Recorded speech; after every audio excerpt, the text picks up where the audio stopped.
Radio for Skaro.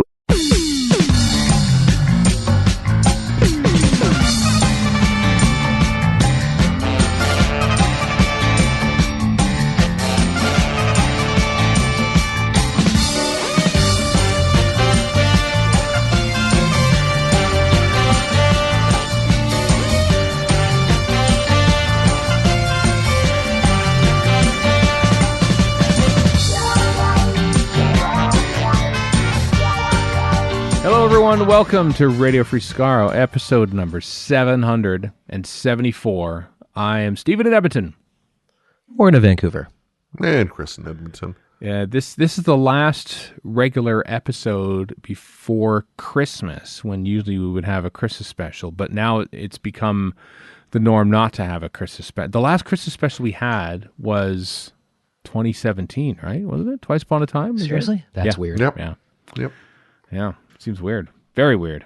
So, but we're coming up to the New Year's Day special, Revolution of the Daleks, which happens on New Year's Day, as I said. Which means if it's New Year's Day, it means that 2020 is almost over, folks. We are almost there. Can't believe it. Doesn't it mean it is over? Don't give me some crazy math about that. Well, it's over somewhere. It's not over somewhere. It's still got a ways to go. But this being the last episode before Christmas, we thought we'd have some fun, a little impromptu. I say impromptu, it was in the schedule for weeks, but Trivia Mr. Fibuli is coming up later on this podcast, where I join in as a contestant this time, and my spouse Erika from Verity and Random Pursuit and Lazy Doctor Who is the quiz master, just as she is for the very popular Random Pursuit game show podcast on the Incomparable Network. So stick around for that. Doctor Who trivia, dodgily written Doctor Who trivia from Trivial Pursuit. I'm sure in some ways this is I believe they worse. advertise it like that. Yeah, I'm sure in some ways it's no worse than like the Doctor Who quiz books from the 80s. I don't know about that. It's very intriguing. Like, there's a difference between. This is what we discovered, because Erika has many different Trivial Pursuit games, and the genius, the original ones, if you will, are the ones that are like seem to be more thoroughly curated and looked after and like researched and everything. And then you get the spin-offs and like, you know, and those aren't going through a head office. They're basically getting a check mark. Yeah, they're getting a check mark to say, okay, sure, put it out under the Trivial Pursuit brand. But like some of the questions and design and stuff is a little dodgy. Just saying. Yeah. So anyway, that's coming up later on this episode of the podcast today.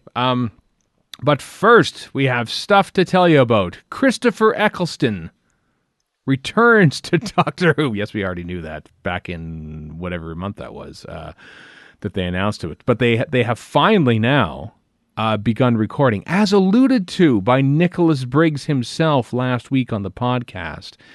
He said he was going to meet up with Christopher Eccleston on the Monday, and he did, and they have started recording. He even appeared over Zoom or Skype or something on his phone in a car park on ITV's Lorraine show.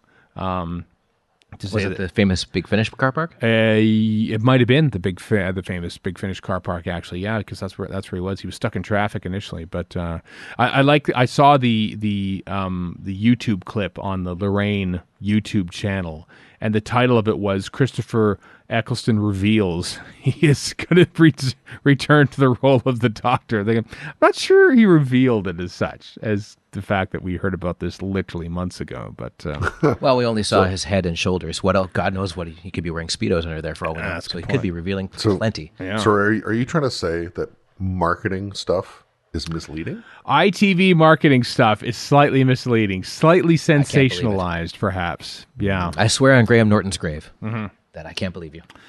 Yeah. It's still alive, though. Graham Norton's still alive. Yes, true. Just so you know.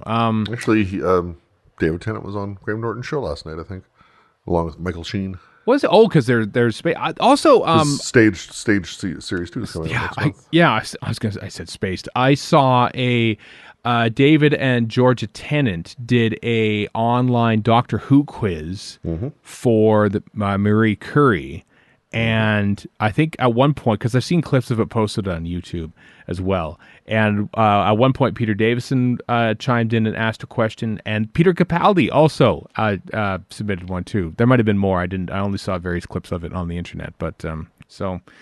Yeah, as we mentioned last week in the interview as well, David Tennant is really leaning into like just being productive in any sort of way without leaving his house right now. It's reasonable.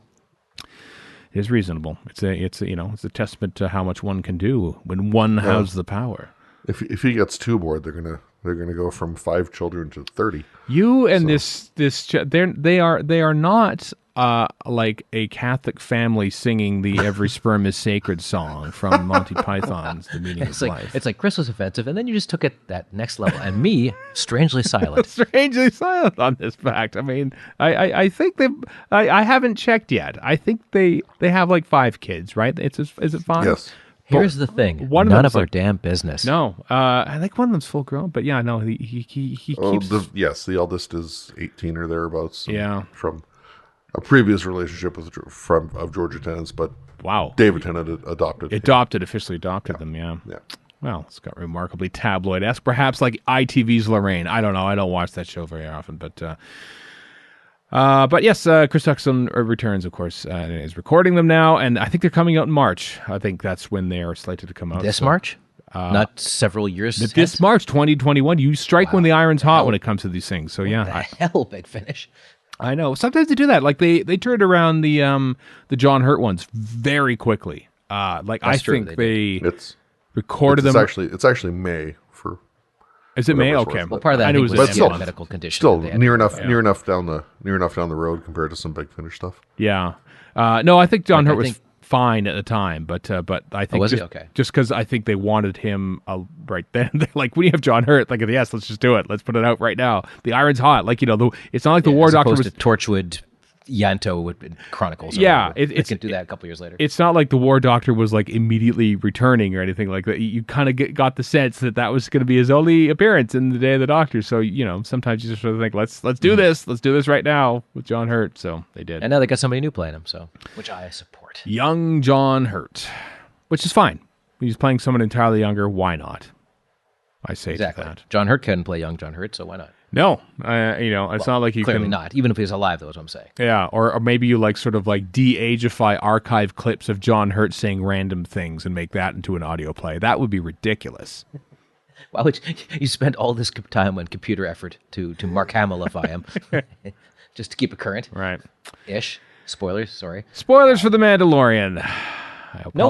I could have been talking about Rise of Skywalker, where there is, in fact, de-aged Luke Hamill. Luke Hamill, good Lord, Mark Hamill. Luke Hamill. Actually, that was not de-aged. That was an actual clip from Empire Strikes Back. No, Return of the Jedi in his head. Like, they actually took a clip of Return of the Jedi and put it on there. That was de-aged in Rise of Skywalker. And same with but Leia, it was it? Okay, yep. I didn't know that. Yep. Both are actual clips. I watched the documentary, Warren. Very good documentary about the making of that movie. So, is that the one that's sitting around on YouTube? No, I watched it on the Blu-ray, so I don't know. Oh, okay. Well, I'm not about to buy the Blu-ray of Rise of Skywalker, so never mind. Oh, well, the legally purchased Blu-ray, in fact.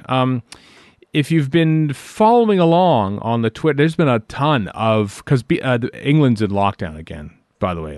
I lose track. Once you go through a first lockdown, you sort of are we back in lockdown? Is this a thing? What's British listeners, consider yourself informed. Yeah. Come to us for all your lockdown stuff. Are you in tier 4, tier 3? I don't know. But I feel like there has been a noticeable uptick in the live tweet-alongs. Emily Cook put on, 2 last week? There was one for The Unquiet Dead on, last Saturday? Last Saturday. There was going to be one on Saturday as well for the Runaway Bride, but as you'll allow me to explain, RTD said it was going to be Saturday, but because the Strictly Come Dancing finale was on Saturday, they bumped it to Friday, so that was Friday, and now there is a Christmas Carol coming up as well, I think, because I just think of off the top of my head, they're doing a Christmas Carol as well, Chris. I just remember that right now as we're talking about this. Still the best Christmas special. I think it's up. I think that and Last Christmas are easily my two favorite ones. So that's happening at some point too. I don't know who's tweeting along with that one, but so Moffat apparently. Moffat's back for that one, and then there's the official Dalek Day, December 21st, the anniversary of the first appearance of the Daleks at the end of episode 1 of the Daleks, aka the Dead Planet, aka the Survivors, aka the Mutants. AKA, here's my bit of Doctor Who, Verity, I'm Terry Nation, I'm running away now, on December 21st. That's the official BBC one. So there's tweet-alongs aplenty in the next few days. If that's... That is emphasis on the long on that tweet-along. Yeah, it's a long one. Yeah. So anyway, they're doing resolution for that one. But the Crystal Skaro one is today. Actually, it's already started as this goes out. So it's already done. It's done, everyone. Happened on Saturday. Well, it starts at 7 p.m. GMT when this drops. So. Sure. Yeah. Oh, it's on the Sunday then, is it? Okay, I lose track. That's what I just said. Oh, well, we're recording this on a Saturday, so sometimes I get confused when we record when it comes out. Yes. Anyway, tweet-alongs. Perhaps these tweet-alongs perhaps is why Doctor Who, according to Twitter marketing, the official Twitter marketing account, why Doctor Who was one of the 10 most tweeted shows in the UK in 2020. I don't think perhaps. I think this is pretty much a lock. Think so? Because of that? Yeah. Well, it was Good Morning Britain, Love Island, Channel 4 News, Doctor Who. I like how the Twitter graphic for Twitter marketing calls it dr.who. Its original proper name. Proper.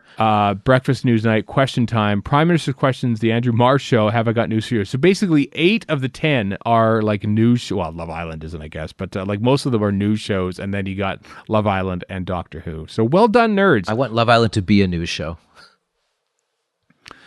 I don't know what Love... Is it like one of those sexy people It's like going... Big Brother, I think. Oh, except they're all sexy. Well, they're always sexy on Big Brother anyway, but yeah. So anyway, well done. Well done, Doctor Who, for being a tweeted about show in the UK. So there. Hooray. Yeah. I guess. Yeah, hooray. That's almost a stats thing, but not quite. Not quite. Not quite. Stats return early in the new year for 1 week only. No. So looking forward to it. Please, no. Yeah.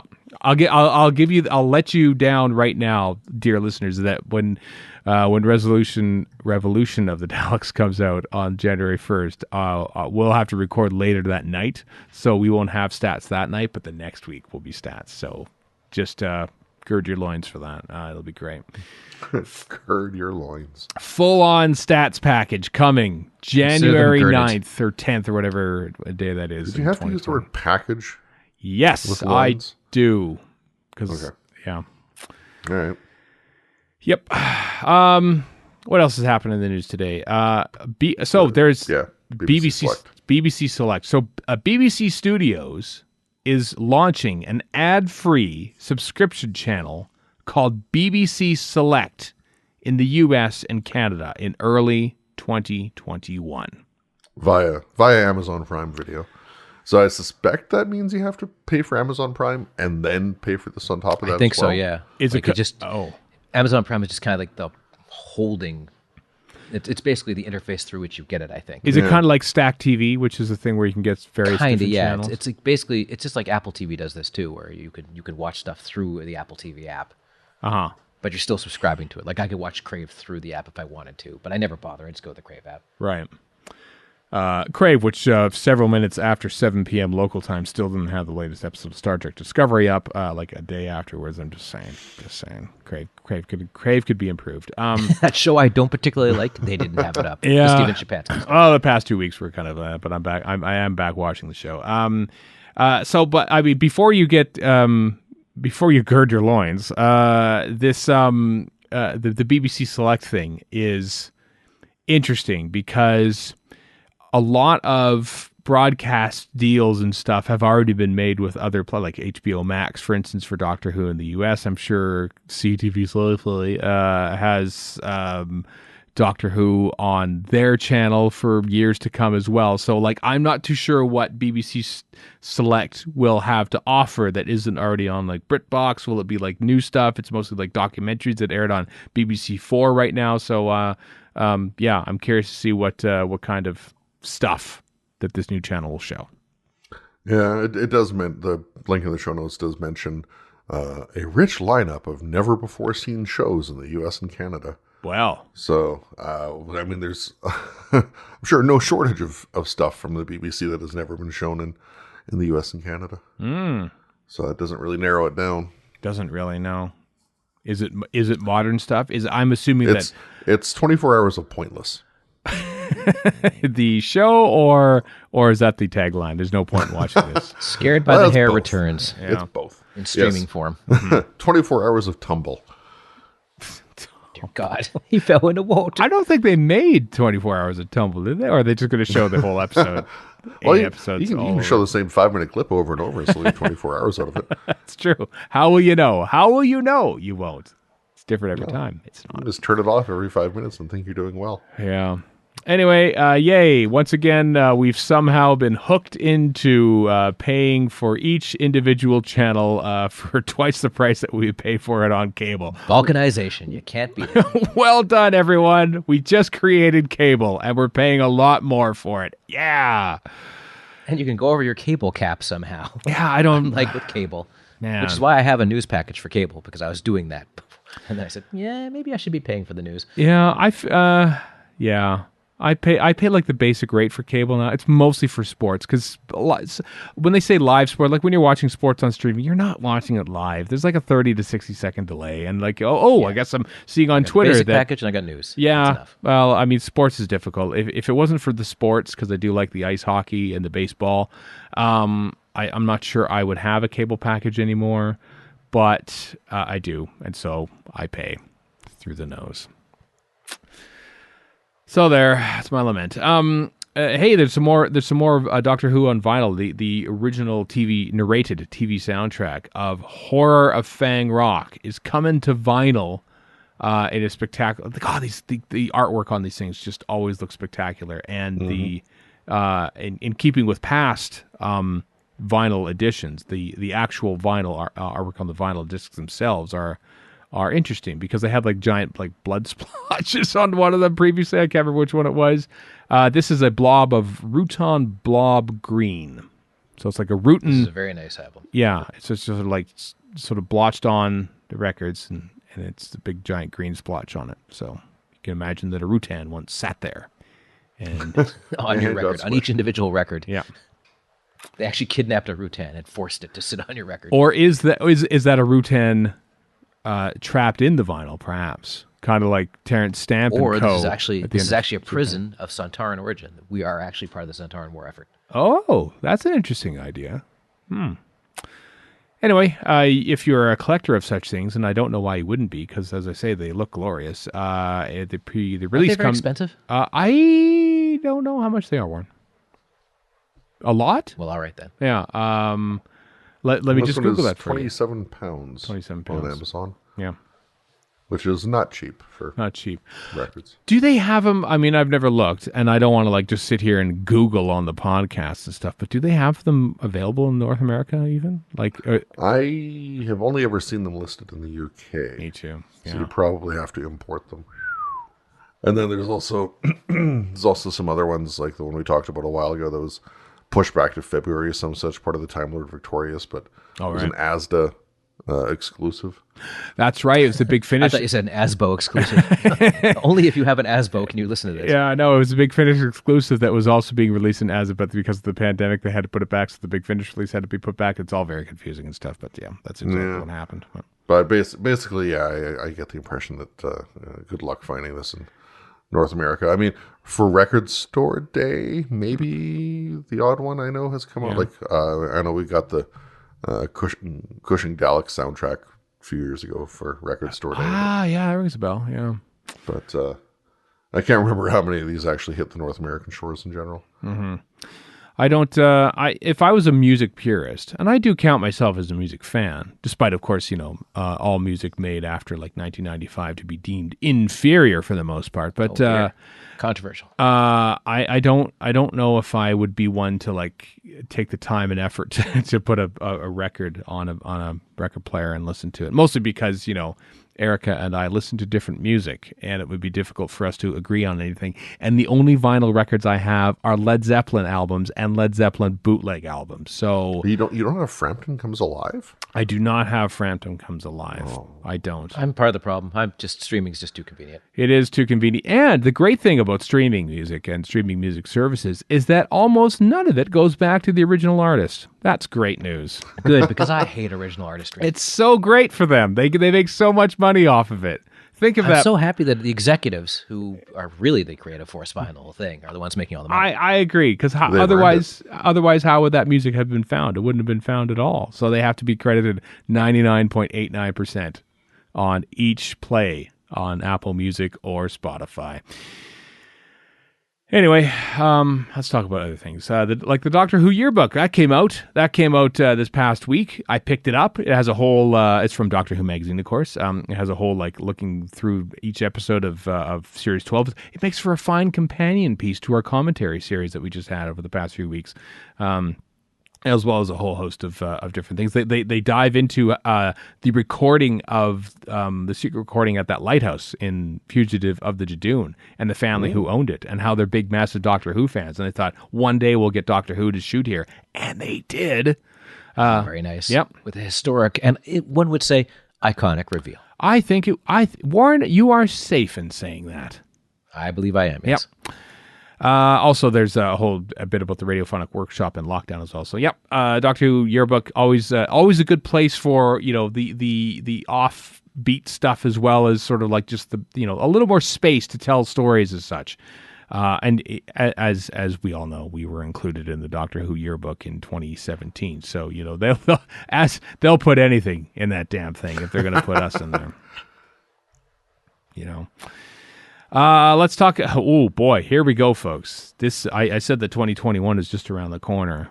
Let's start talking conventions. Are you? Ooh, conventions, right? Okay. All right then. Yeah, Edmonton Expo has unveiled. Usually, Edmonton Expo takes place like in the last weekend of September, around there here in Edmonton. It's like your basic kind of cookie cutter Comic-Con kind of things, but. They have revealed that October 1st to 3rd is going to be the next iteration of Edmonton Expo. Which theoretically means everybody's vaccinated by then? I mean, it's all predicated upon Edmonton Expo. It is the plan in Canada by quarter 3, essentially, by the the late summer, early fall, that everyone in Canada should be vaccinated. Those who want, and really, if you don't want, then you should want it. Will be so. This feels like a thing that will actually happen. You know how many times this convention just kicked the can down the road until we're gonna just reschedule it for September of 2020, and then you realize it pretty quickly. No, that ain't gonna happen. I gotta wonder what's happening with the big American conventions like San Diego Comic-Con, because not that San Diego's LA, but LA is the worst place in the country for coronavirus right now. So. It is, but vaccines are rolling out. They're vaccinating their aged politicians in the U.S., so it must be going really well. Those are the most important people. Why would you do healthcare workers? I don't. It does. Yeah. It is actually important. With Pence getting the inoculation the other day, it's as much as anything, it's not for it is for their benefit, obviously, but it's also for the benefit of other people watching, saying, hey, if it's okay for him to do it, it's okay for me to do it. It is okay. Yeah, it is a big, hey there, stupids, why don't you do this? One of your heroes is. Well, but also just do it like we do here. Don't make a big thing for those who may consider Pence a hero. Yeah. I was just gonna say they're but it's the same reason that old men who like sweaters. Well, it's like the same reason that they were trying to. I don't know where it's at, but I know there was an effort to get all the living ex-presidents inoculated on TV as well, for the exact same purpose. Because in America, if it hasn't happened on TV, it hasn't happened. That's true. Yeah, kind of. But just to foster trust in the product. There's a lot. It's not like the entire country has a distrust of the vaccine south of the border, but I find that a greater proportion of the population has a distrust of the vaccine south of the border, which is why they have to do this. Whereas in my country, I don't think I've seen anyone but healthcare people get the virus. And if a politician was one of the first in line to get one, they go, Oh boy, there would be. If Trudeau got it first, Oh, you'd never hear the end of it. My God, never. Yeah. At his age, I agree. But like also, like in the UK, there's it's been minimal, thankfully. But I've seen like little bits of backlash over like Ian McKellen getting. He's like Come on, 80. it's Gandalf. Yeah. It's a national treasure. Yeah. And he's Well, 80. or Prue Leith, for example, who was one of the judges on Bake Off, and she was on Great British Menu before. I mean, that. as long as they're the right age, it doesn't really matter if they're famous Exactly. or not. He's what's McKellen? He's in his 80s. He's Prue in his Leith is 80s. 80. Yeah. So like these people giving backlash over these celebrities getting Yeah, like the- if some getting the 30-year-old poke. I mean, tabloid person got, then yeah, sure. Yeah. Yes. Okay, I'll stop then. Okay. Yes, Warren did talk right over you, Chris. I heard I'm it. sorry. I heard it. I rule in favor of Chris on this one. All right, fair enough. Sorry. Yeah, that's all right, Warren. That's all right. We all have our chance to talk. Anyway, Edmonton Expo.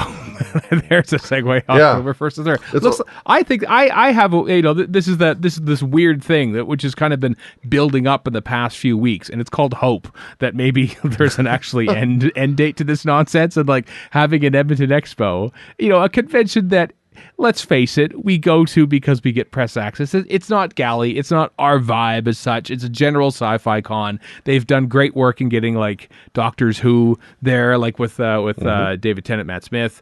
David Tennant, Matt Smith, same weekend, back-to-back days. Yeah, exactly. That was pretty cool. And they've had a good way of, and Eccleston was going to be there until they had to cancel, and then of course the convention had to be canceled. They've done a good work in that, and just to have a gathering of nerds, I think, to look forward to that might actually happen. Like this might be the first thing on the menu. Like Comic-Con, San Diego Comic-Con is in that weird area where a lot of people will be vaccinated, but maybe not enough. And then you have to think, how do you plan? Because, this doesn't happen overnight. It takes a lot of planning over the course of the year. Are they planning for it to happen in July? Is it going to be like maybe a smaller scale thing, which honestly is not a bad thing? Which one was it? Dragon Con? This year that was like, we're pushing ahead no matter what, until they finally said, okay, we relent. Yeah. But, yeah. Mm-hmm. Yeah. But there's a lot of there's gonna be a lot of gung ho people out there organizing these things and they'll be gung ho for any number of reasons. But yeah, San Diego, I'm not too sure. New York, given that's October, that seems a lot more realistic than San Diego would. Yeah. The other thing about San Diego is that they really whiffed it on their virtual con. Like I read somewhere that DC Fandom, of all things, was the best one for online participation. It didn't feel like an investor conference like Disney just did. But San Diego, what they did is they just did a bunch of pre-recorded stuff. So people just fast forwarded to the trailer they wanted to see and left it at that. So they are either going to rethink that if they do another one or just not do it. I never thought about that as a peril of these virtual pre-recorded things, but yeah, because I mean, I would. I don't really care about. We just love each other. The cast are wonderful. Who cares? Get to the trailer. Yeah. Depending on your distribution platform, I got to think there's some stuff out there that doesn't allow fast forwarding. Yeah, this was through YouTube, so I'm pretty sure it wasn't that, but I could be wrong. But also, think about like how much. I mean, I know the TV industry and the movie industry is like sort of back in business, but even then, it's not there's not a lot of stuff being shot, and certainly the big budget stuff sort of has to be shot a little more carefully. So like come Comic-Con 2021, how much stuff will be ready to be able to have a trailer even? Like, if there's no trailers, because let's face it, Comic-Con is sort of a mix of a fan convention and Disney Investor Day, where it's just a bunch of announcements and trailers or teasers. Just get Tom Cruise to yell everything at us. Yes, that'll be it. The irony being that yelling is a one way to spread COVID quite well. But anyway, conventions, everyone. Conventions. All building up to the return of Gallifrey 1 in 2022, which I feel pretty assured that's going to happen. Yeah, I think so. That feels a lot safer now, which is awfully nice. And it seems very far away, but as this year has gone, like this year should have felt a lot longer. And at times it felt like this is taking forever, and then it's been slow and then fast. Time is an illusion this year. But as we've been like rapidly approaching Christmas, I just thought, wow, this if Galley was happening in February, like I feel like I would be completely caught off guard by it right now, just because everything's kind of happening. So maybe depending on your concept of time, Gallifrey 22 is just around the corner or a decade away, or both. But hey, you know what? Free Comic Book Day is coming, August 14th. That's a thing. That sounds like a safe thing as well. It's not like everyone sort of gathers and stuff, but yeah, Free Comic Book Day is happening then. So I imagine that there's often a Doctor Who element to Free Comic Book Day. Did they do it digitally last time? You'd think they would have. Remember. I can't remember either. No, can't remember, Warren. But anyway, August 14th is when Free Comic Book Day is. They also have Doctor Who Comic Book Day that Titan Comics puts on. It's usually in November, and that was digital for sure. But yes. But so they might have something in the works for Doctor Who in August of 2014 too. So that's coming. And before we head off into trivia, it's sad news, of course. Jeremy Bullock has passed away. He was famous for Boba Fett, the embodiment of Boba Fett, not the voice of Boba Fett, but just the calm, stoic nature of Boba Fett. Back when we knew so little about Boba Fett, back when Boba Fett was cool, to be honest. I don't know. He's kind of cool now. But he was played by Jeremy Bullock, who passed away at the age of 75. Jeremy Bullock appeared in many, many things. I saw him in a couple including this show. Including he was never on Ready for Skaro, but you interviewed him once, didn't you, Warren? I'm pretty sure we had him on Ready for Skaro. Oh, maybe I did interview him. Was it on Video for Skaro? He would have been a video. Oh, it would have been Video for Skaro way back when. He was very surprised that I didn't want to talk about Boba Fett. Yeah. Well. Oh, I see. Well, because he was Doctor Who. He was in Doctor Who twice. I said Space Museum and Time Warrior. That's what I'm here for. Yep, exactly. He was the iconic Tor in the Space Museum and Hal the Archer in the Time Warrior. He was great as Edward of Wickham in Robin of Sherwood as well. So I watched his performances over the years. Sadly, he had been afflicted with Parkinson's disease for the past few years now and passed away, age 75. So lovely fellow to talk to for 10 minutes. Oh, yeah, I bet you was. He seemed it. He seemed like he was a lovely fellow. Yeah, so. He was a very gentlemanly sort. Mm-hmm. Well, our condolences to the friends and family of Jeremy Bullock, iconic Boba Fett. And with that, everyone, it is time. It is time now to play... Trivia, Mr. Fibuli. Trivia. Trivia, Mr. Fibuli. Trivia. It's a Trivial Pursuit question. I used to memorize Trivial Pursuit questions so I could win. Trivia, Mr. Fibuli. Trivia. You know, I've got to tell you, I won't be needing you in my quiz team. Trivia, Mr. Fibuli. Trivia. I can't believe our lives depend on some stupid pub quiz. Yes, it's the third iteration of our wildly popular and original game show, that being Trivia Mr. Fibuli, a.k.a. Doctor Who Trivial Pursuit. And as we'll talk about, highly consistent in its setup and operation. Well, that's how we change it up. So the first one was Warren and Chris. The second one was Kyle joined and won in a very close score, 12 to 11 to 11. Both Warren and Chris got 11. Kyle wins with 2. I am actually playing this one. I am terrified. And in order to facilitate this, we brought in the host of the Incomparable Network game shows Random Pursuit, and of course my spouse Erika, to be the game master on this one. Welcome. Oh, I was told I was here for the very special Radio Free Skaro Sandbaggers Christmas episode. Oh, well, the left turn has been, yes it is. We are talking about Is Your Journey Really Necessary? The episode of the Sandbaggers. No, we're not. No, that's very COVID related. Is Your Journey Really Necessary? I know, that's what it was. It's a great episode too. Yeah, it is. But no, sadly, we are not here to talk about Neil Burnside. No, I'm happy to well, this really is not much like doing Random Pursuit, because you're only allowing me to use a single edition of Trivial Pursuit, and I feel shackled. I know, and you're recording here in the podcast studio, where there is a shelf, dear listeners, which contains every Trivial Pursuit edition that we own, and it takes up the entire bookshelf as well, and you're not allowed to use any of them. Well, apart from that one right there. Just the one. Yeah. The BBC Doctor Who Trivial Pursuit from 2018. 2018. Which includes questions all the way up through Jodie Whittaker's first season. Yes, I'm hoping that that we don't get any duplicates from. I've tried to set those aside from the first two editions of this trivia, Mr. Fibuli, but also from Random Pursuit. I've heard some of the same ones come through. Also Verity. And Verity, because I noticed that Verity, I was like, wait a second, I remember this one. And then the funny thing is that nobody remembers the answers, even though they listened to it like 3 weeks before. But yeah, Kat being like, I know this was on RFS, but I don't remember the answer. And me being like, yep, same here. Yeah. No clue. I could listen to it 3 minutes after and not remember the answer. Yep. I could hear it right now and not remember. Well, let's rip off the Band-Aid. Folks, I'm terrified of getting all these questions wrong, and I just want you to know my terror before we go into this. I expect there are no actual production code questions, Steve. Sadly, no.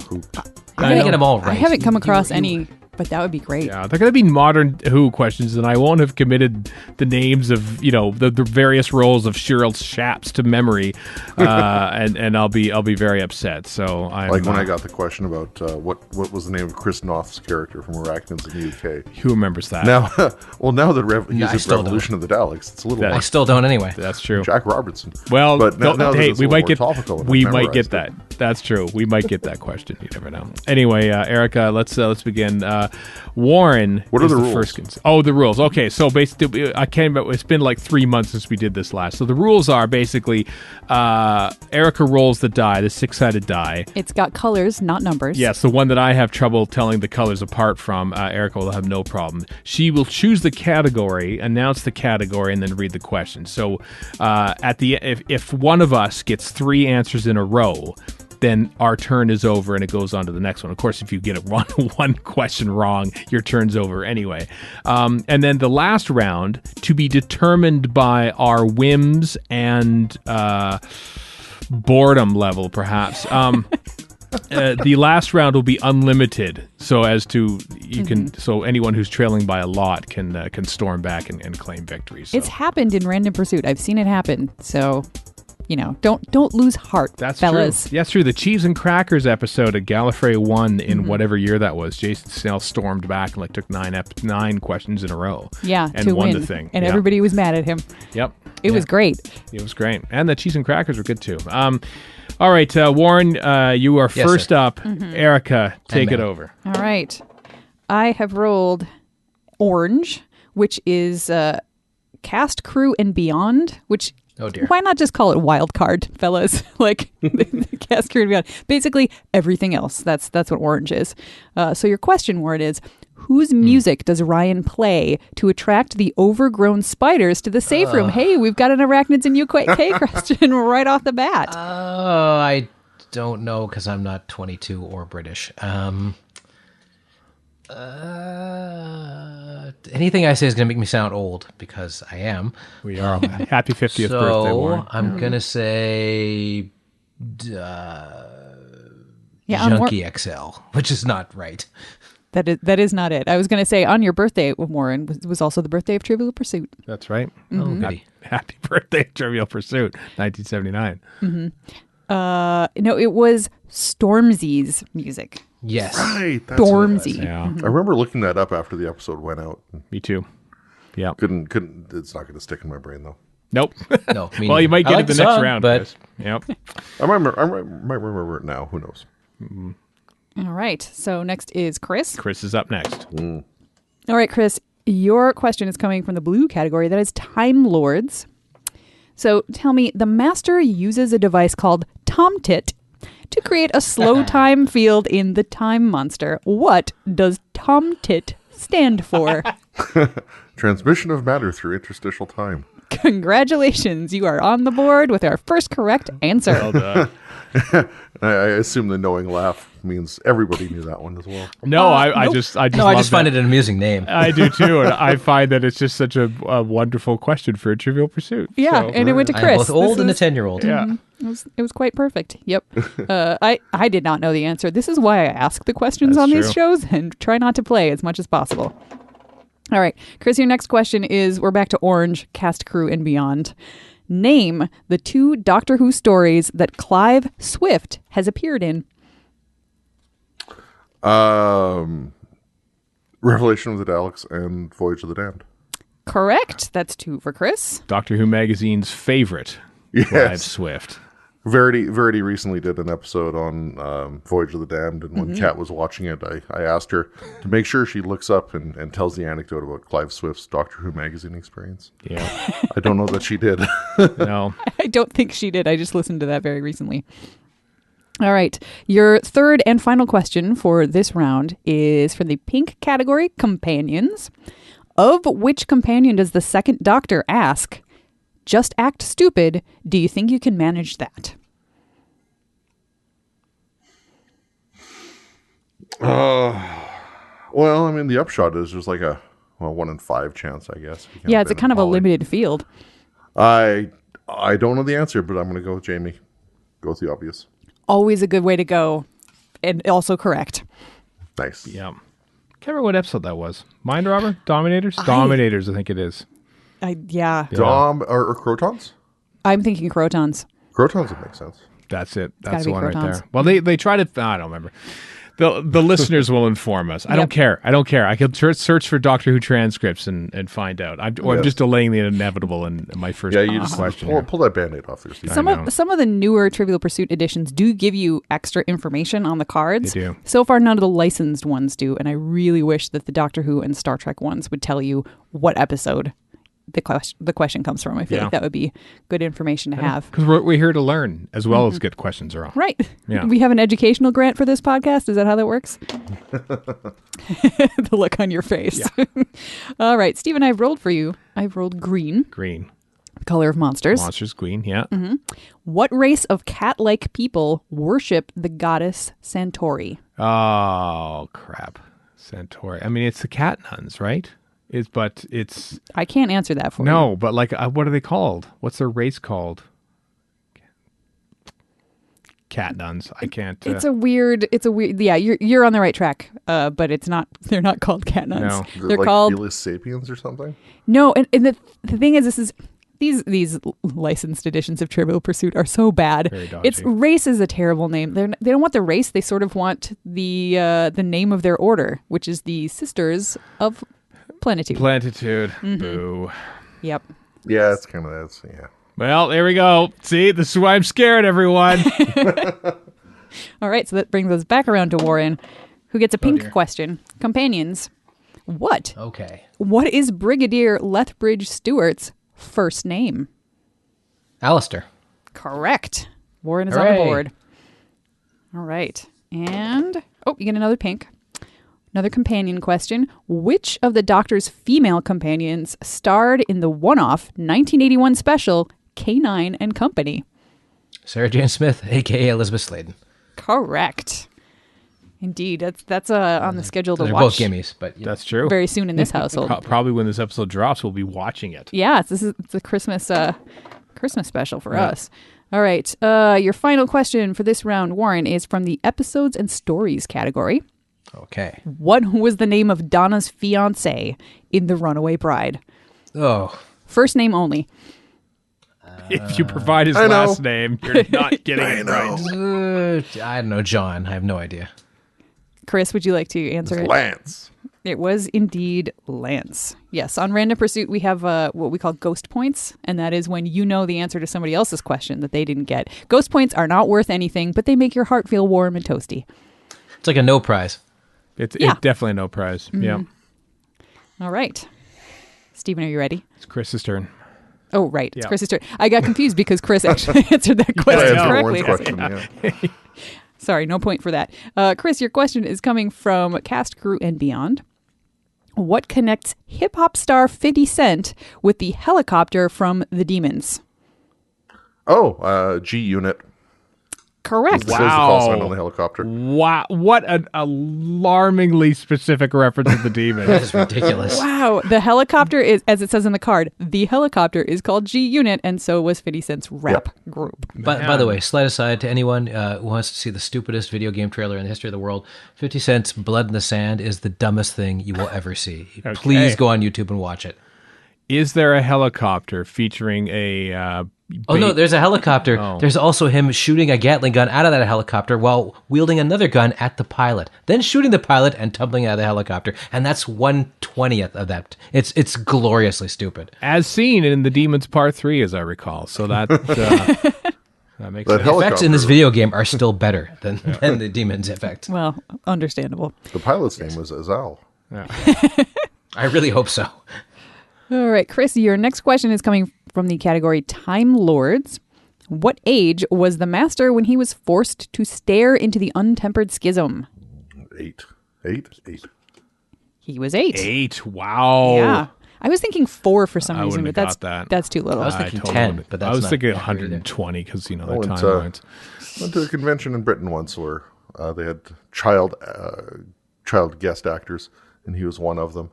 And of course, now he's no longer with us. Every time you reference him, every time you reference that he has sadly passed on in his early 20s, I know. But there's another person playing him on Big Finish. I just noticed that because I looked it up for that very reason. Because I'm like, I thought that guy was dead. Oh, he is, and there's somebody else playing. No, the he child version. he of the became a kickboxer and then died, I think, in an accident related to that. All right, let's move it along to monsters. Yep. Yeah, sure. That's the category. What was the name of the giant space station that the second Doctor defended against the Cybermen where he first met Zoe Harriet? The Wheel in Space?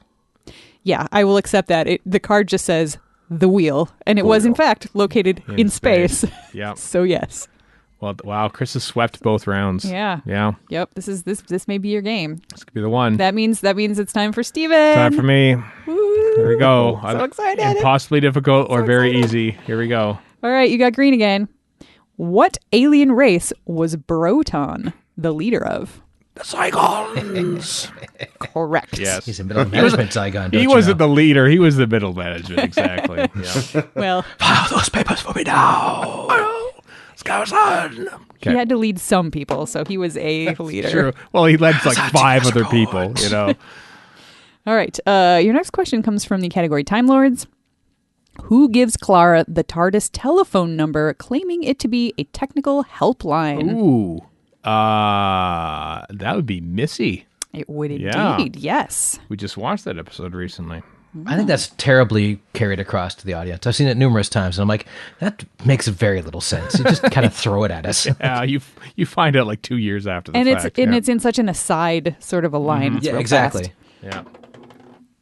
All right. Your last question this round is coming from Cast Crew and Beyond. Okay. The 10th Doctor mentions that Clom now has a branch of which famous Earth theme park based around cartoon characters? Oh, crap. Disneyland. Yep. Is it? Wow. I don't remember is. that. I don't remember that line at all. Yep. I actually remembered that, but then I was like, oh my God, it's a Disneyland or is it Disney World? I don't know. It was Disneyland. You got it right. Let's face it, Disney World is an offshoot of Disneyland. It is. Yeah. It is. So. Yep. All right. All right. So good job. Back in the game. You got a sweep. Good job. Yeah. All right. That puts us around to the top. So Warren. Mm-hmm. Ooh, that was a long roll. We'll see if that bodes well or poorly. Companions is your category. What is the name of the key that unit entrust? It should be entrusts. Sorry, the typos on these cards just drive me nuts. I will start over. What is the name of the key that unit entrusts Martha with when Davros moves the Earth? It's the Osterhagen key. It is. Would have also accepted Haagen-Dazs key, but known for its outrageous stupidity. That's really funny because as soon as I read that, or as soon as Warren said it, I was like, I really want ice cream. And then you said Haagen-Dazs, and like it put it together. No wonder I wanted ice cream. Now I want ice cream. So thanks for that. All right. Well, instead of ice cream, you're getting a question from the episodes and stories category, the yellow category. So in the moon base, what does the graviton control? Gravitron. Yes. Sorry, I missed the R. Gravitron. Now that you know that there's a second R in that word, do you still think that gravity is your answer? Well, it doesn't control Tron because it's a completely different franchise. So, very true. As seen in Disney World Clone. I'm still going to say gravity because I have no idea otherwise. It should be, but it's not. No. There's weather. Weather. Yep. Although the gravitron is used to change the gravity on the moon to make the Cybermen float away into space. That's true. So it does something with gravity. Yeah. All right, so now we are on to Chris. Yep. Who also gets a question from Episodes and Stories. In The Evil of the Daleks, what does Theodore Maxtable's time cabinet contain 144 of? Oh, man. I've not watched that in forever. Oh, 144. So gross. I get it. You get jokes? I get jokes. Yeah, it is gross. 144 of something. In his time cabinet. 144 calendars. I don't actually know. Stephen. Mirrors. He was pointing at the mirror in the room all smugly. Okay. Yeah, it's basically a disco cabinet as far as I'm concerned. Disco cabinet. That's true. Because that's how you travel in time is mirrors. Lots of mirrors. Yep. Yeah. All right. Stephen? Yeah. Green just seems to be your category tonight. Guess so. Monsters. Right. What security service did Margaret Blaine work for before she was used by the Slitheen? No, not a clue. Security service. Merriweather. Warren would only get that joke. Security service. I got it. Did you? Oh, you played Grand Theft Auto Online. Yeah. Yes. Security service did Margaret Blaine. This is a poorly worded question. Mm-hmm. I've interviewed Annette Badland on stage and talked with her several times at conventions and stuff. I only mention that because she's very nice. Doesn't she follow you on Twitter? Yeah, she followed me on Twitter too. And oddly enough, I had a dream last night because she liked a tweet of mine last night about Where's this going? something. Dear. I don't know, but no, it wasn't because she's in Midsummer Murders now too. Oddly enough, she has taken over the coroner role eventually from Drax, as played by Barry Jackson in the early days of Midsummer Murders. She's also in Ted Lasso, for what it's worth. She is on Ted Lasso. She was tweeting about Ted Lasso as well last night. This is all You're just purely conjecture to just waste time to offset the fact that I have no idea what the answer is. So no what is security It's service? it? No. I know. What is it? It's either MI5 or MI6. I can't remember which one. MI5, I think. It is MI5. MI5? Yeah. See, security service is not. I feel like platinum secure, like the guys that drive around and with the beware of the dog, but there's never any dog in the back of the van. Those guys, that's what I think of security. Yeah, service. they should have said security agency or something. I don't know. Well, anyway, sorry about that. I'll say, that's all right. At the end of 3 rounds, by the way, Chris is 6 and Warren and I have 3 apiece. So Chris has got 2 sweeps and nothing. I have a sweep and 2 nothings, and Warren is much more varied with his nothings. A 0, a 1, and a 2. Yeah. I have a varied nothing. Yes. All right. So we're back to Warren. All right. Pink again, companions. What was the name of Dorian Moldovar's bar? And somebody also please tell me what the hell this has to do with companions. He's not a companion. He's as much a companion as Adam is. Ha ha! Complete steak for Chris. He's kind of portrayed as one because he's recruited by the Doctor and all that. So I do not remember. I'm going to say the Imperium Busatoria, which is not true. I would go to that bar, but that is not the name. It was called the Meldovarium. He named it after himself. Wow. That's... He did seem like the kind I of guy had that an EM in there. I mean, it's something. That's true. Yep. All right. Chris gets our first purple question of the game. Wow. Yeah, my least favorite category, because it's called years and dates. I love that category. All right. So, what colloquial name for chaos is derived from the Bethlehem Royal Hospital, which the 10th Doctor and Martha visited with William Shakespeare in the 1500s? I like which this question. colloquial term for chaos was derived from the name of the hospital? Yes, from the Bethlehem Royal Hospital. This is what I call a hashtag fun fact. I just like questions about words. I'm a nerd. You say because it's no fun at all? You want to talk more about Annette Badland there, Stephen? Well, I want to know what your dream was about. it was. Or do I? No, I forgot what it was, but it was very. I forget what it was. It's very weird though. Thinking, what? Likely I had a dream I was story. late for a plane, which is weird. Why am I dreaming about planes? Oh well, because you missed them, flying Warren. anywhere? You missed them. You I missed guess. planes. Even being late. Yeah. It's sad. Sad to not even be able to be late for a plane anymore. Yeah. So, Bethlehem, what was the name of the hospital again? Sorry? It was Bethlehem Royal Hospital. Bethlehem Royal Hospital. Yep. Colloquial chaos. I'm drawing a complete blank. Yeah,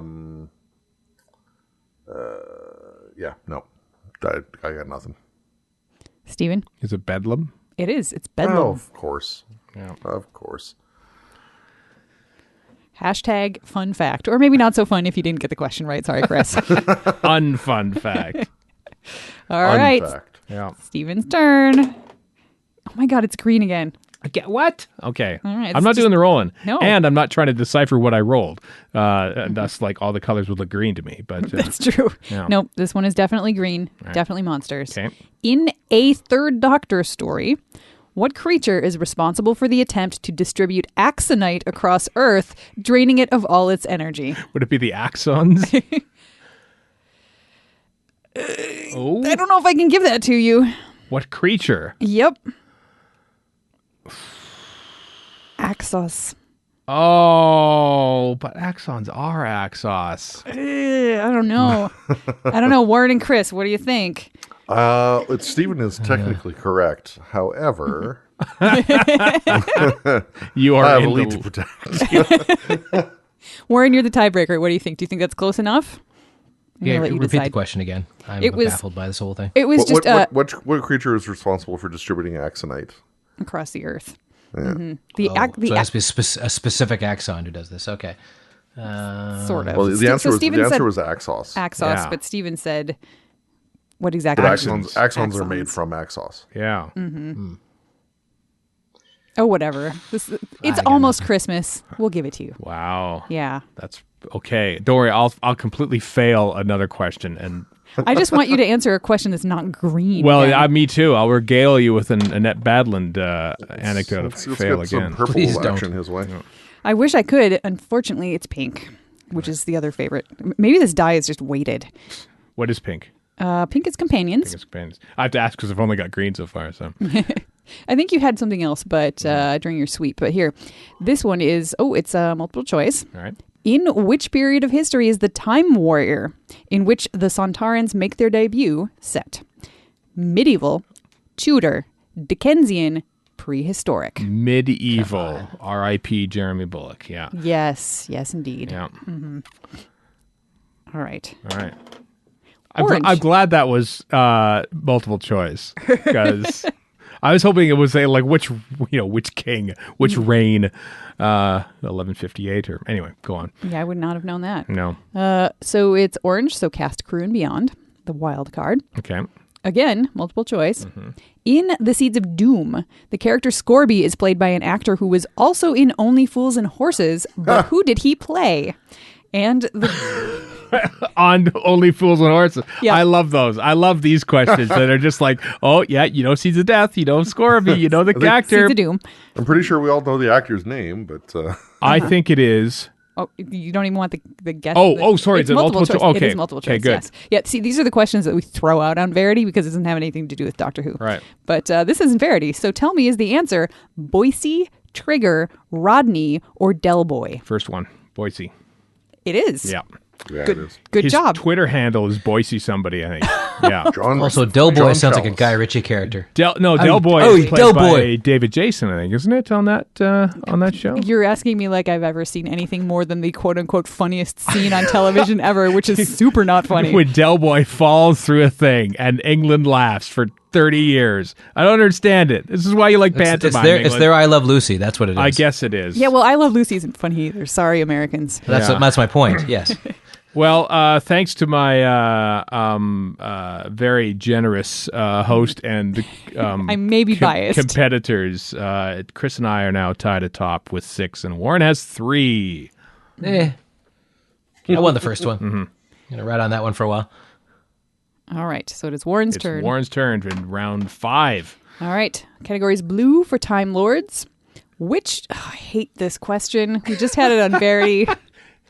Which 2 doctors often wear bow ties? And I'm going to be very generous on this. If you can name 2 doctors that actually wear bow ties, I'm going to call it good enough. I'm not going to make you necessarily got, obviously name Matt the Smith, 2. so the 11th.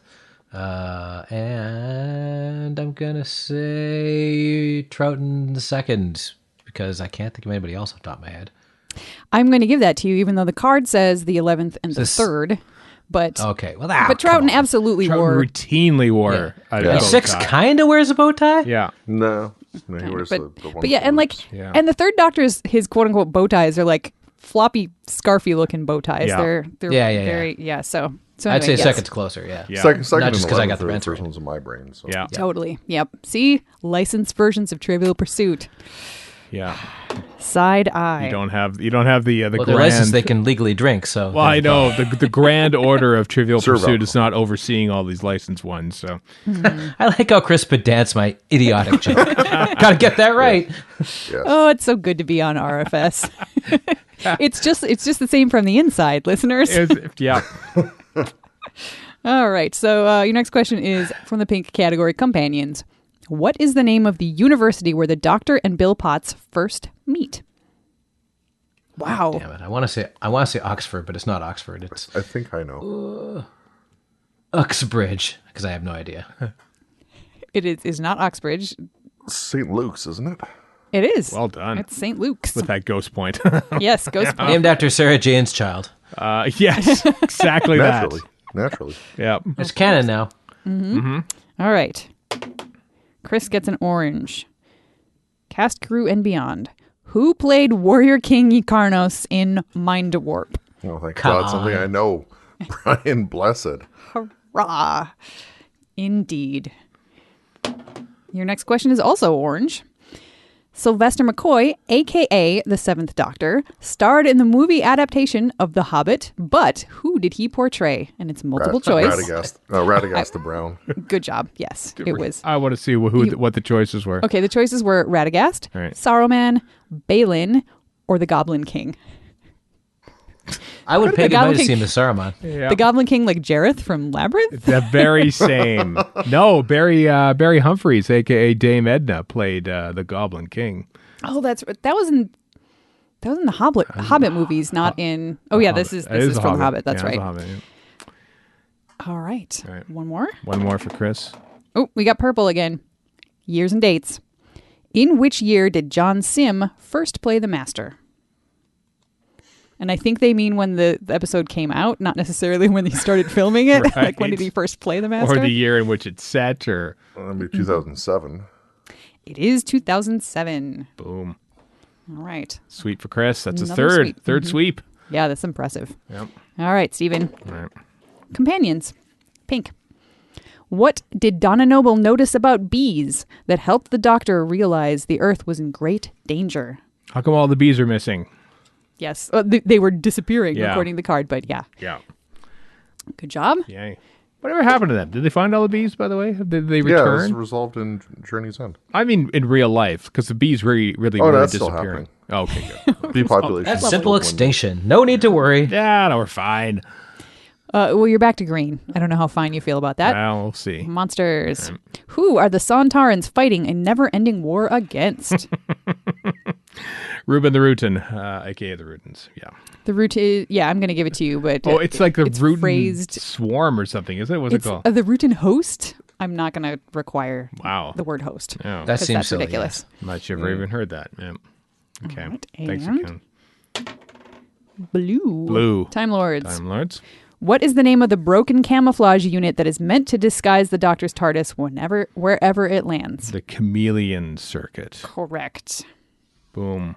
I feel like these are all questions that I have had recently on other things. I feel are we swinging around again? This is very strange. Well, the 2018 set replaces some cards with new cards that contain It's updated not even questions. I don't even know if they replace cards or they just replace random questions from cards. So there are a lot of repeat questions because it's basically the same edition. I will say that I regardless of the edition, I think I would have known that it was the Chameleon Circuit. I would really hope so. Unless you only watch the TV movie, in which case it's the cloaking device. I think they mentioned is the cloaking device in that movie, don't they? Which is also half human.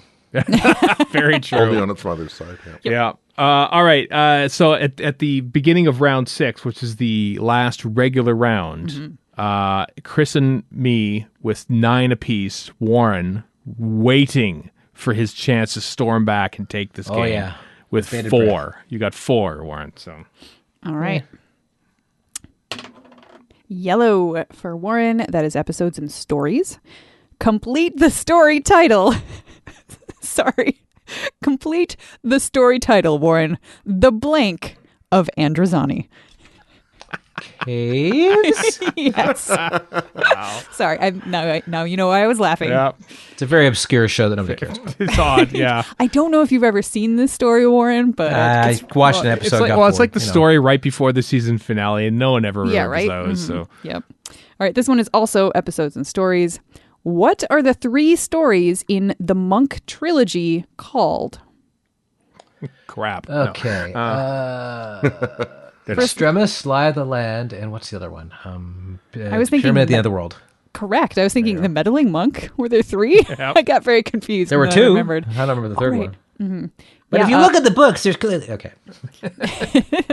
Yeah, one of those stories has a character named Erika in it, and I get very happy about that. That's right. Unconfirmed whether Peter Harness wrote that in. I think he was joking when he said that. No. All right. Green. Monsters. What is the name of the Daleks' home planet? Geez, I wonder. Skaro? I'm really impressed. Complete this phrase. Radio Yeah. free. Come on. Yeah. How Okay, delightfully meta that's if I over. didn't get that. Yeah. All right. Well done. Yeah. So Warren's now has 7. He's only two back from Chris and me. That's right. Yeah. But now you guys have a chance to pull away because it's That's true. Chris's turn. Come on, suckers. And he's getting yellow episodes and stories. What kids' TV show does the Master watch when he is imprisoned in the Sea Devils? The Clangers. It is. It is the Clangers.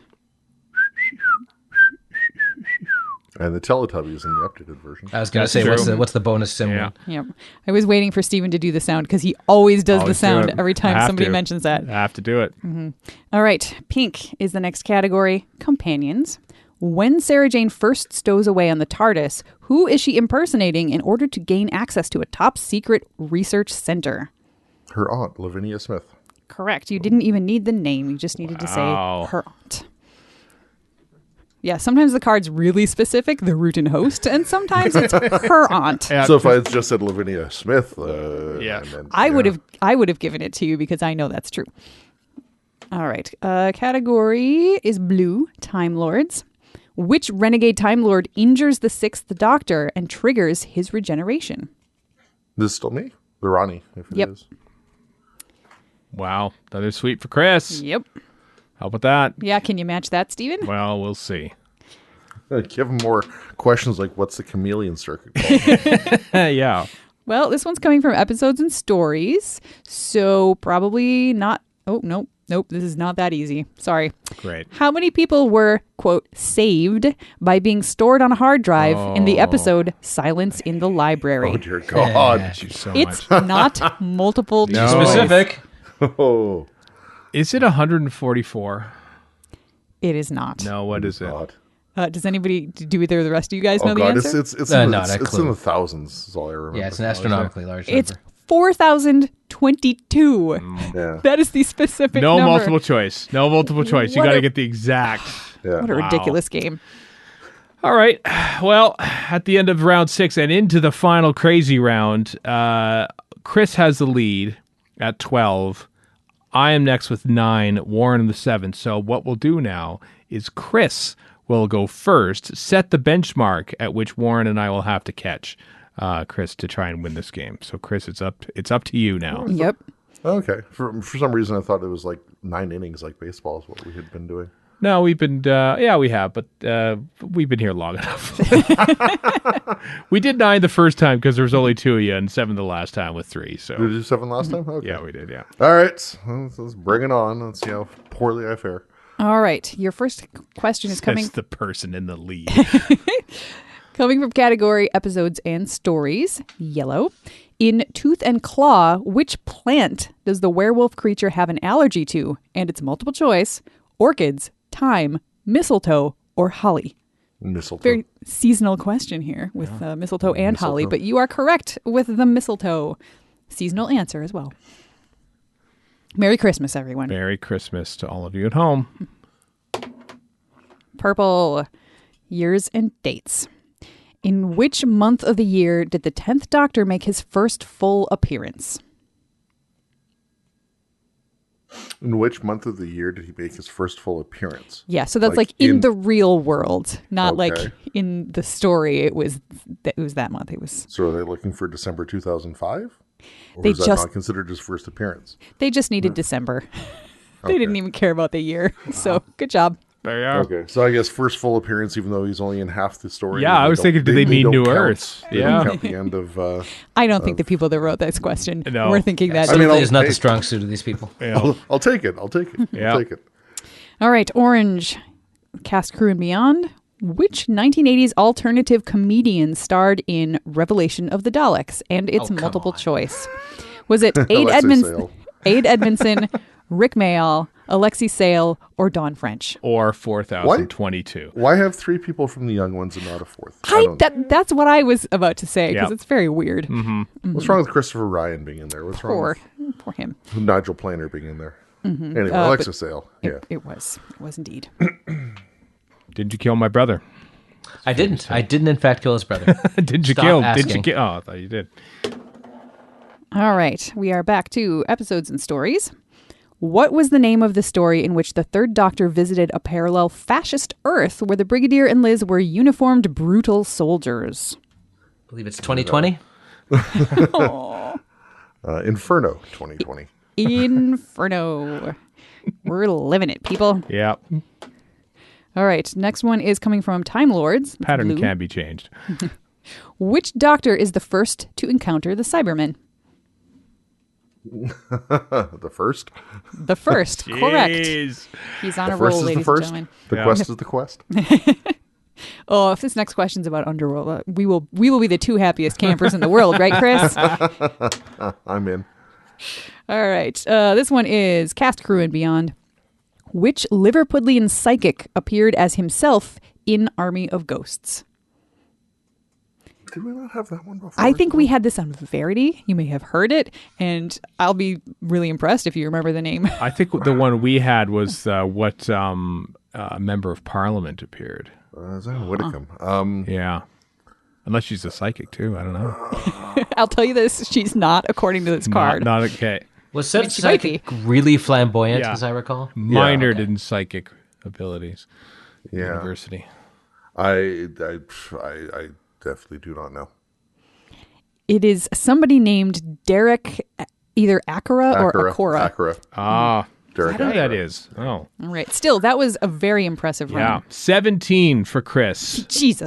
He's 8 ahead of me, 10 ahead of Warren. Warren, you have to get 10 to tie, 11 to potentially that win. sounds simple enough. Yeah. Well, if it's the roll of the die. Some of these questions, the blank of Androzani could be coming around again. be there. Come on, 10 gimmies. All right, this one's green. Monsters. What kind of creature took over the body of MI5 officer Margaret Blaine? The Slitheen. Correct. But the Slitheen is the family, not Technically, it's the Rexaporganalzatacus. Frankenstein is the doctor, not the Oh, monster. yeah. It says Slitheen on the card, so I'm going to give it to you. It's okay. I don't care what you call me, as we've seen in the addendum to Frankenstein, which is official. I love that. All right, purple is this next one. Years and dates. Which century is it when the Pteroleptals escape the jails of Raga and become stranded on Earth? I believe that is the 16th century. Okay, now I need you to say it in In Pteroleptal. in digits Oh. instead of saying because I can never remember It's okay. It's 1666 because the Great Fire of London starts. right. Okay, so yes, the 1600s. Thank you for that get out of jail free card. Because isn't that technically the 17th century? Technically, Yeah, probably. Yeah. That always bugs me, so that's too. why I wanted to make sure you had an appropriately fair shot at that one. Thank you. All right, your next one is Enjoy your companions. mulligan, Fry. I will. All right, companions. What was Dorothea Chaplet, companion of the First Doctor, more commonly known as? Dodo. Indeed. The blank of Androzani. Ian Chesterton. Ooh, twist. All right, purple. Years and dates. Who did the Ninth Doctor say lived at 10 Downing Street when he visited in the year 1730? Pit the Elder. Nope, it's not that. Steven, you have a look on your face like you're trying to come up with when it. you tell me what it is, he's talking when he's like holding the, try to triplicate the flammability of the thing, and he says somebody lived here, and I can't remember his name. It's apparently Mr. Chicken? That's the one. Yeah. Okay, whatever. Wow. Well, Warren, I do not feel bad like letting you go on that question, because who's going to know that? Mr. Chicken. Probably Words of Jasper from The Simpsons, easy come, easy go. Yeah. That's So a that- battling. What is Warren's final score? So then? Warren finishes with 10. That's a respectable score. I have 9. I have to I'm get okay. at Got least double digits at least. Yeah, I got to get 2 to get past Warren, and that's not guaranteed. All right. Guess what color you got? Green. It's green. It is green. That's monsters. What does the GI in Dr. Simeon's GI Institute stand for? Gastrointestinal. No, it's great intelligence. Yeah. I don't want to go to the Gastrointestinal Institute. I just watched Name of the Doctor a couple days ago. Yeah. All right. Purple, you get a years and dates question. Oh. In which year was the time rotor, a component of the TARDIS console, first mentioned? Oh, crap. And they mean the real world, not... Shut up. The time rotor? Yeah. First mentioned. According to this card, which I don't even know if it's right, but I'm going to make you say the Thank you, number on the card. Preemptively. Thank you. I don't know. 63. It is not. Oh, what is it? 1965. 5. Mm-hmm. Well, how about that? Warren and I tie at the end of all this. Oh, with that's 10. sweet. Yay. Chris, you've got your first ever victory in Trivia, Mr. Fibuli, with 17, a whitewash. Well done, Chris. Congratulations. Thank you. Yeah, and thank you, Erika, So I for doff my being hat to you. for being our quiz master on this, the unofficial Radio Free Skaro Christmas party. Just call me Quiz Missy. So it is, Quiz Missy. Quissy. All right, thank Can't you very all. well go around calling myself the quiz master. Exactly. Thank you all for playing Trivia, Mr. Fibuli. You know, I've got to tell you, I won't be needing you in my quiz team. Trivia, Mr. Fibuli. Trivia. That's it. Hope everyone has a happy holidays. Merry Christmas. Hope you're all staying home and doing nothing but watching television or something like that or whatever. There's a Mrs. Brown Boys on somewhere, I'm sure. Oh, right? thank God for delightful. that. It's all building up to this, though. Next week, everyone, what you've literally waited the entire year for. It's the first half, the first 2 episodes of our classic series commentary of The Creature from the Pit. So join us. Oh my! I am on the edge of my seat already. Oh, it's exciting. It's exciting We stuff, weren't. everyone. We weren't. We got through it. And now you'll have to as well. So stay tuned for that next week on Radio Free Skaro. Until then, I am Stephen in Edmonton. Warren in Vancouver. Chris in Edmonton. And Erika in Edmonton. So long for now.